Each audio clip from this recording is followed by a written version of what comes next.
Hi, welcome to the Badass Breastfeeding Podcast. I'm Dianne, your lactation consultant. And I'm Abby, the Badass Breastfeeder. And today's episode is brought to you by Fairhaven Health. Fairhaven Health sells the wildly popular Milk Saver that has moms raving about how much milk they are collecting by simply collecting their leaking breast milk. And we'll hear more from Fairhaven Health later. But right now, Dianne has our review of the week. I do, and it's by Dianne Aguar. Again, I'm sure I'm saying that wrong. But she says, this podcast, website, Instagram has empowered me. I'm a second-time mom and first-time breastfeeding mama. I wish I had the strength to second-guess doctors and social norms enough to find the badass breastfeeder the first time, because that would have made the difference. I'm in so much appreciation and gratitude. Thank you for the knowledge in the community. I love it when mamas they weren't successful the first time around or chose not to breastfeed the first time around or whatever, and then go to it the second time, and it's, they've found their community, they've found the help, they've done all the things, and I just think that's amazingly powerful.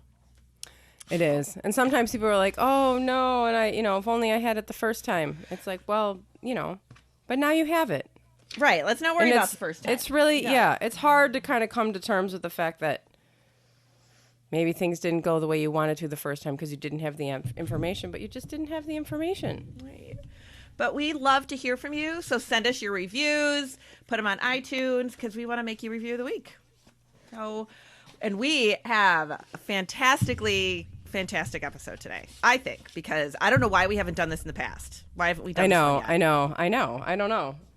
I know people are, and there's so much terrible information out there, and people are constantly having questions about it. Mm-hmm. Pumping and dumping. Dumping. When should you do it? After Never. you have a drink? When do you do it? Never. How do you do it? You don't. End of episode. I know. Moving on. It is like, I think the more I do this job, the longer I'm in this career path, the more hostile I get about pumping and dumping. I just am so irritated by it. Yeah, totally. And it's coming from everywhere. Mm-hmm. There's you have to have a medical procedure. So then the doctor's like, make sure you pump and dump. I have a dentist appointment. I have to get a cavity filled to go make sure you pump and dump. I've had a drink. Oh, just pump and dump. I have to take some medicine for a headache. People. It's all wrong. It's all wrong. There's not even any gray area. It's just wrong, and it doesn't make any sense. And we'll talk about the science behind it too, why it doesn't work. Oh my God. What always gets me about it too is that people will come to me with first of all, when I do prenatal breastfeeding classes, it never fails to come up. Never fails. So that is how alive and well this myth is. Yeah. But when people tell me, oh, I was told to pump and dump for X amount of days or X amount of hours, and I'm like, where did they get that number? Are we just making things up? Yes. Pump and dump for 36 hours, and then you can go back to breastfeeding.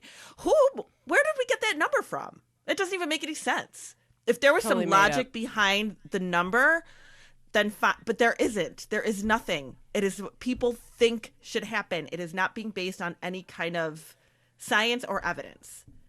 I think that especially when it comes from a medical professional, regarding a medication or a medical procedure, something that you're going through, I think it's just to cover their butts because they don't know. They don't know. They're not trained in lactation. We already know that. We've talked about that a lot on the podcast, that lactation is not a part of medical curriculum. So they just don't know. They don't know about breast milk and, how it works and how it's made and how, how it gets to the baby. And so they're just like, oh, it's just a way of covering their butt. Just pump and dump. Just because they just don't know. So it's just a thing to just throw out there as this extra layer. They think it's some extra layer of protection against them or something. But do they even realize what they're asking somebody to do? No. Come on. But Dianne, it rhymes. So that must mean it's right. It's a total Dr. Seuss thing, isn't it? Yeah. It's yes. pump and dump. Yeah, it rhymes. If it rhymes and it has a cute saying behind it, then it must be true. Oh my God. It is one of those things where when it comes up, like with the alcohol and stuff like that, I'm kind of, I just roll my eyes or whatever. But when it's a situation where like a mom has to go in for a medical procedure or a surgery, I had this recently with a mama who had her gallbladder out. And when they say things like, oh, you have to pump and dump your milk, it's like, you're not giving her anything stronger than she would have had if she had a C-section.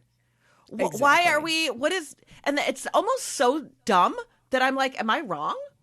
Am I wrong in my theory? Like, it's one of those things that I'm like, I cannot, it is so simple to me that this can't be actually a question in mind. Right. Like, and I've actually have them call up to the maternity floor and talk to somebody up there. They will tell you that it's the same medication that you would get if you had had a C-section.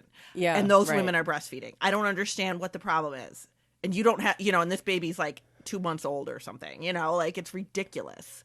Yeah, I know. I had like narcotics. I had the epidural. I had all this stuff. I was flying morphine, high. Yeah, I was flying high. And then I'm like, can I have a beer? Like, dumping your milk out. Oh pump and dump. Make sure you pump and dump because they don't want to pass any of that, trace amounts of whatever. And then you have people that say, but if I drink a beer, won't that increase my milk supply? That's what my doctor told me. Right. So, then it's like, wait a minute, what? So what which is it? So you increase that milk supply so you can pump and dump it out, right? Like, is that what you're doing? Well, and of course, beer does not increase your milk supply. I'm just saying, that's another episode. Yeah. We're doing that. Alcohol and milk supply. We'll do that again. Yeah, for sure. But it is like, it is such ridiculous contradictory information. It is. And no wonder everyone's confused. No wonder people are just like, oh my God, let me just pump and dump just to be safe.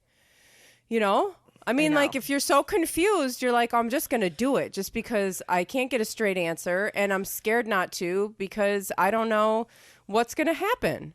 And we believe our doctors, right? We believe of course. that what they're telling us is accurate and we don't want anything to happen to our baby. That's the bottom line, right? Is we're scared something's going to happen to our babies, which is why we're asking questions, which is why when people tell us to do things to keep the baby safe, we're like, oh God, I'm totally going to do that. Absolutely. This doctor must know. Right. I mean, I did it. I'm not trying to slam anybody. Like, that's exactly how I lived my life until until I got more information. Right. But here's the thing here's why.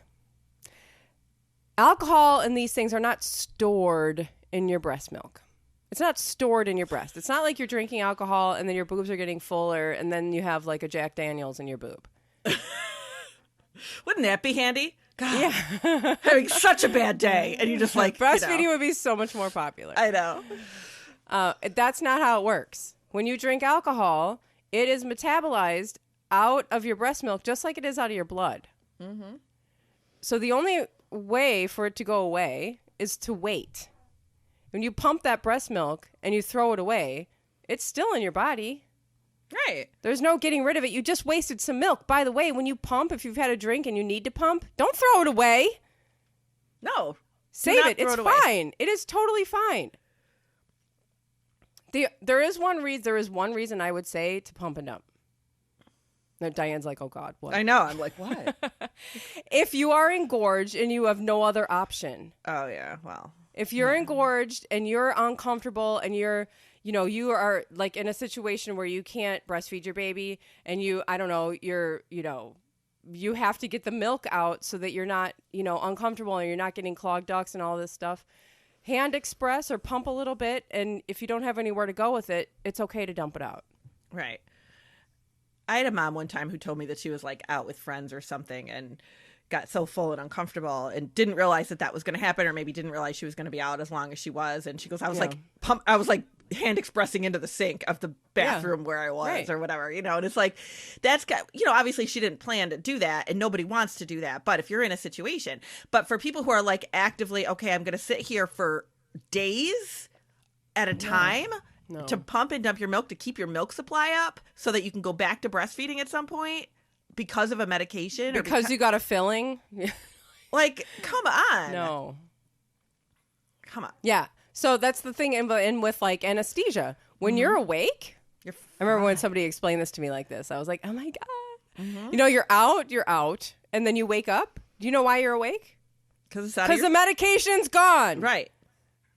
If you can hold the baby, you can breastfeed the baby if you're under anesthesia. There is no magical number of time. No, if you're awake, grab your baby. Yeah. It's fine. And yeah, pumping and dumping is you're just wasting perfectly good milk. You're putting yourself and your baby through stress. You know, the baby's going to be way upset if you don't breastfeed him for like 2 days because of some medication or because of some, you know, because you went out. And it's just unnecessary stress. It's totally unnecessary. It is totally unnecessary. Now, Kelly Mom says pumping and dumping does not increase the speed of alcohol leaving the milk. Because people also think that too. Like, well, if I just pump and get the milk out of my body faster, it'll just like... No, pumping does not make your liver work faster. No, it doesn't do it. The CDC says, like you were just saying, alcohol level in milk is the same as in the blood. Pumping and dumping does not increase alcohol leaving the milk. So science tells us that this is not accurate information. Right. So even if you don't want to, you know, even if your doctor says, well, Kelly Mom is just, you know, whatever, the CDC says it doesn't work. Don't do it. Yeah. And the CDC will have all kinds of misinformation about breastfeeding, like at times. Well, you know, yeah. I wouldn't require that. I wouldn't like say that that's a reliable reliable resource for breastfeeding information. But even they, right, are even like, they don't said do. Even they're like pumping, dumping. Don't do it. Yeah, but sometimes I feel like if you need to like give some information to a medical provider, exactly, a source like the CDC is a good one for that. Right, but exactly, yeah. It's not, and you know, so that's like alcohol, but like even medication. So with medications, and I've had to do this with moms before because they were told, okay, the doctor gave me this medication. I'm not supposed to be breastfeeding on it, blah, blah, blah, blah. Medications are not a black and white situation. Medications are very dependent on the age of the baby, the dosage, the amount of times you're taking it, how long you're taking it, the half-life. I have gone so far as to research what the half-life of this medication is so that the mother feels comfortable. And it was fine for her to breastfeed regardless, but in her mind, her doctor said not to do it. Yeah. So we looked at the half-life of the medication to find out when the medication had actually been metabolized through her system, and that was when she was going to breastfeed. There's so much information on this that I can't even believe why people are still actually doing it. There's so much information out there on why you shouldn't and why it's not necessary. Pumping and dumping? Yeah. Yeah, because there's so many people out there keeping it alive. It's crazy. I feel like this is one of the biggest myths that's like alive and well. Yeah. You know what I mean? This is the most hopping, kicking, totally fine, definitely getting tons of airplay myth. Oh my God. It's crazy. Yeah, it should. Yeah. We do not want anybody to. No, and you can go on Google and you can be Google reasons why to pump and dump, and you'll find tons of websites being don't do this, pump and dump in this situation, this situation, this situation. And I had sent you that one the other day. I came across this blog when I was looking into stuff for this, and I was like, this is, when I first saw the title of when to pump and dump or whatever, I was hoping I would open it and be like, you should never pump and dump and this is why, blah, blah, blah. No, went into this whole tirade about all the situations that you need to pump and dump your milk. And I'm like, this is crazy. And this is out there for people to read. And then you look at, I'm looking at it who the hell wrote this? And it was not a lactation consultant. It was not reviewed by a lactation consultant. It was this is not accurate information to be putting out to new mothers. It is not. It is not accurate.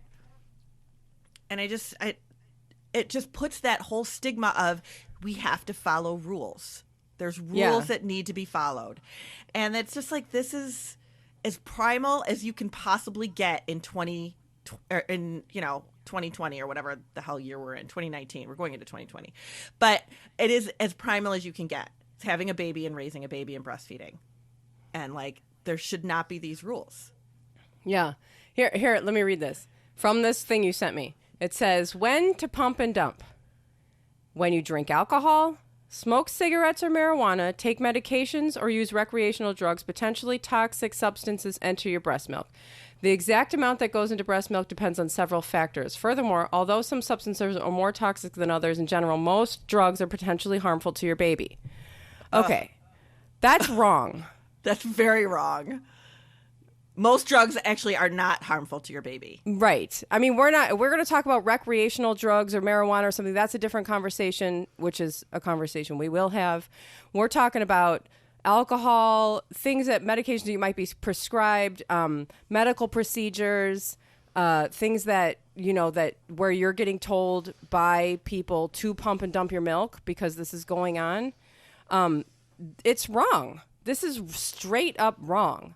And you can go, Dr. Hales, you can go, he has information on pretty much every single prescription drug that you can just look right up and get the breastfeeding safety, level, whatever. And like all of them, pretty much all of them. Yeah, everything is in there. You can go to, Infant Risk Center. I'll put the link on here. LactMed. Yeah, LactMed is that. Yeah. I'll put the links on the website on badassbreastfeedingpodcast.com where you can look up if you're interested in looking up your medication, you can look up all the medications right there. Your doctor will say like, oh, you're taking this medication. Well, you can't breastfeed with that. Go right to this website and I guarantee you'll find different information. Did I ever tell you my story about when I worked in the hospital and the doctor told a mom to pump and dump? No, and I think we should hear the story after a word from our sponsor. Perfect. Today's episode is brought to you by Fairhaven Health.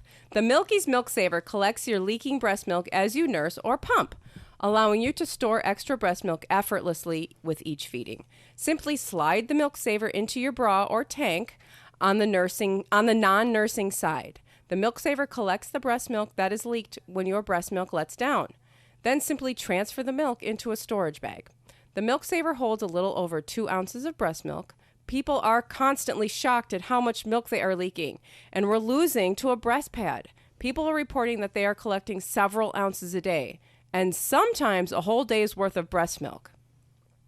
It's common to think that you are just leaking a few drops, but when the leaking breast milk is actually collected throughout the day, it adds up to a lot of milk. It's comfortable, durable, and reusable, and has a protective lid that prevents spills. Check out the Milk Saver at fairhavenhealth.com. That is FAIRHAVEN health.com, and use promo code BADASS for 10% off your purchase.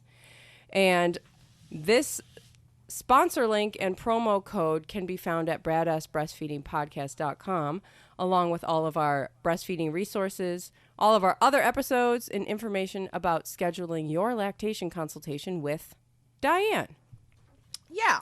So what happened? So I'm working at the hospital. I was a lactation consultant, and I was working the evening. And I had this family, and, it's like, day 1 or 2 postpartum probably, max. Like maybe not even day 2 yet. And, they were struggling a little bit with breastfeeding, not much. The baby was starting to do really well, but the mom was kind of like anxious and about it, but dad was trying to be really, really supportive. So I went to check on them before I was getting ready to leave, and like I said, this is evening, so it's probably like 9 or 10 at night, and the dad's like pacing outside the room, and I'm like, what's going on? And he goes, well, my wife is having some breathing problems, and they wanted to do they want to do a CAT scan.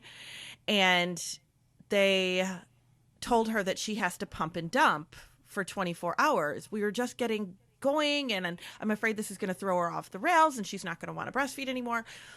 And I'm like, what? I go, that isn't even accurate. And he goes, it's not? And I said, no. So I went to the nurse, and I said, this mom was ordered this test, and she goes, yeah. And I'm like, she doesn't have to pump. First of all, you have colostrum. Who's pumping and dumping colostrum? Right. Nobody is pumping and dumping colostrum. That's ridiculous. Like, you can't even get enough out with a pump to dump. Like, that's ridiculous to even say that to somebody. So I said, this is not accurate. And she goes, all right, you go tell the doctor then, because I don't know anything about this. And I was like, all right, great. So now I got to go toe to toe with some doctor about, some tests that he ordered for this mother. So I called one of the other lactation consultants because I'm like, I want to make sure I'm right here. I didn't want, So she's like, yep, you're right, whatever.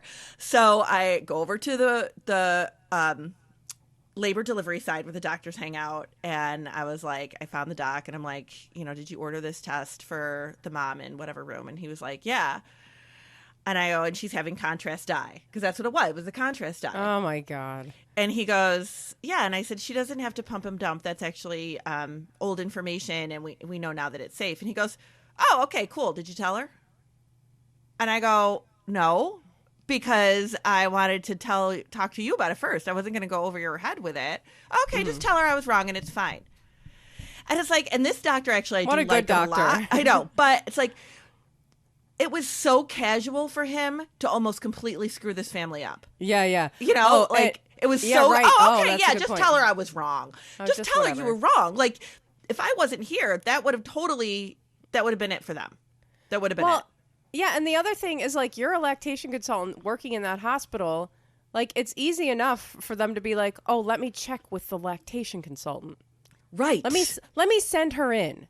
To get her to, this is the test we're ordering. Let me get the lactation consultant so you can work with her through this situation. And then he can just back off. Exactly. That's what they should be doing every single visit for every family. I don't know about that. Let me get we have a lactation consultant. I can't stand how many times there's actually a lactation, like there's not a lactation consultant in a lot of offices, but a lot of offices there are, and they don't even talk to the person. Right. Like, it's unbelievable. Like, they just, oh, no, that's not, that's not okay. You can't do that. We're just going to do it. It's like, but you didn't even know. Like, and it was obvious that he did not know. And he was very willing to be like, oh, okay, I was wrong about that. That's fine. But it's like, you know what? You go tell her. Yeah. Like, this is important for somebody. And he was just like, oh, I was wrong. Did you even look? Like, did you even consider looking that up? Did it even cross your mind to, like, look it up?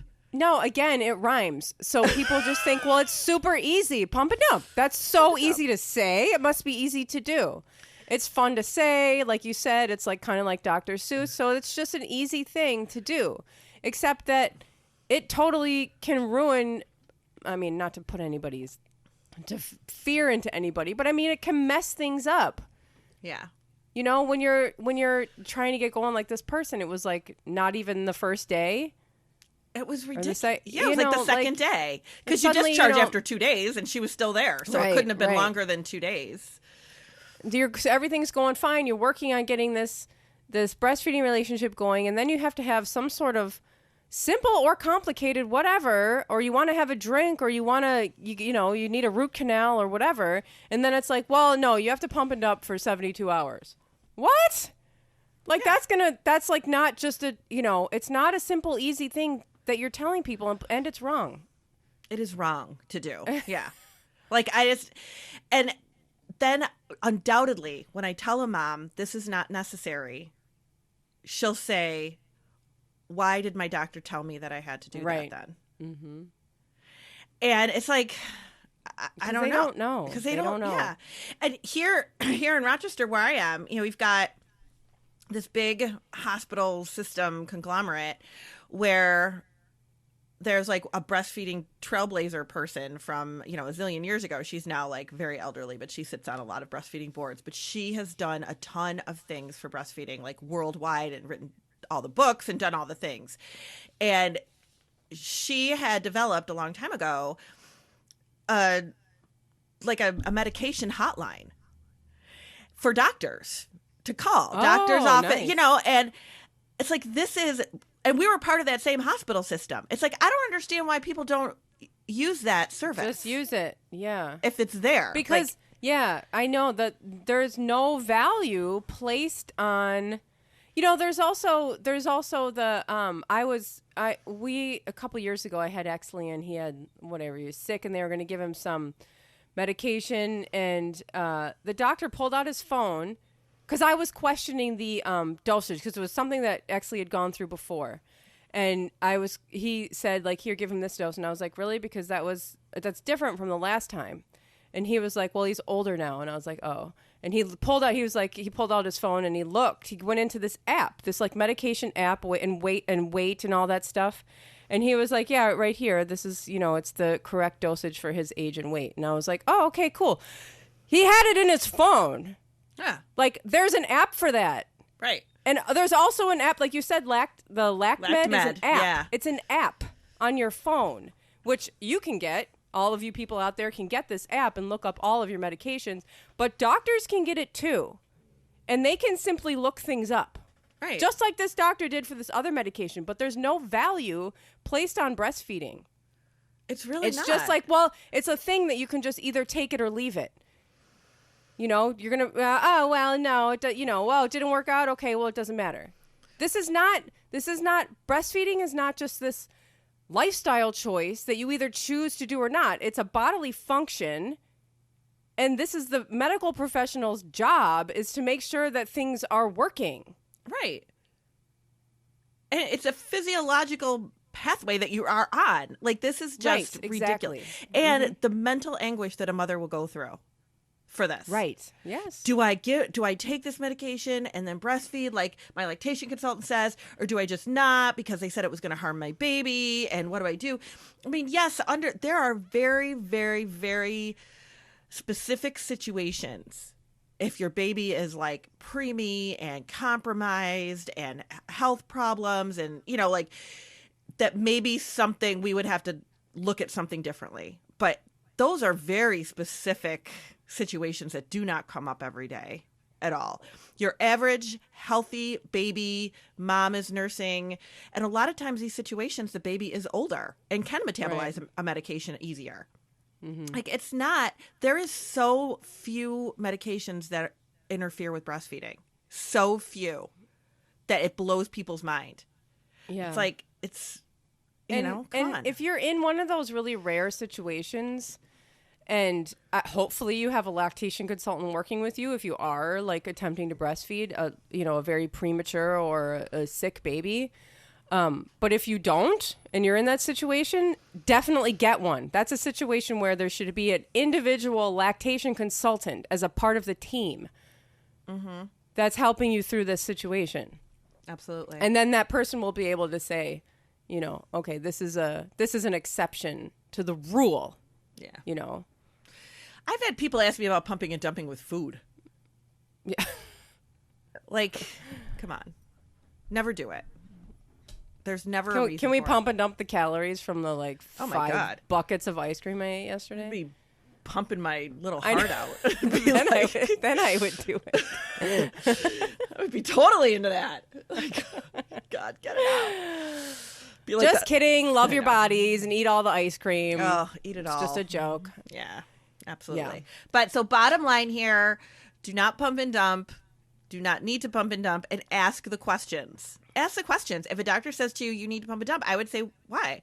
I've even had people say that the person on the phone told them that, not even their doctor. It was like whoever was giving them the instructions on the phone of whatever test or whatever thing that they had to go do is what, because it was probably on the sheet in front of them. Exactly. That was done in 1995. Right. Like, that you can barely read now because it's been photocopied like 50,000 times. Yeah, that's old. Yeah. It needs to be replaced. Yeah. You need to ask, like, why do I need to do that? What could happen? How much medication are they giving me then? I will always, like, moms, I've had some moms, and I love this. So keep this in mind, mamas, that will call me and say, I know I've got this test coming up, or I know I've got this procedure coming up next week. What should I expect with breastfeeding? And I will tell them, and I'll find out what they're giving you and find out what the dosage is. And they're like, okay. And they come back to it, and they are armed with the information that they need to go forward. And I love that. There's no harm in doing that. This is your body and this is your baby. Ask the questions. Totally. Yeah, and these resources, the LactMed app and the website, the Infant Risk Center website, I'll put those on our website. But those are all for you to get your own information. Oh my God, LactMed is great. It's great. So definitely get it. And the Infant Risk Center has a hotline. Oh, you can just fantastic. call. You can just call and be like, hey, I was given this medication. Can I breastfeed? And like a human being will talk to you. and be like, yeah. Yeah, somebody who's trained. We'll talk to you. So, so don't pump and dump your milk. Go read a different Dr. Seuss book. And that's all we got for you on that subject. Yeah, that's it. See you later. Bye.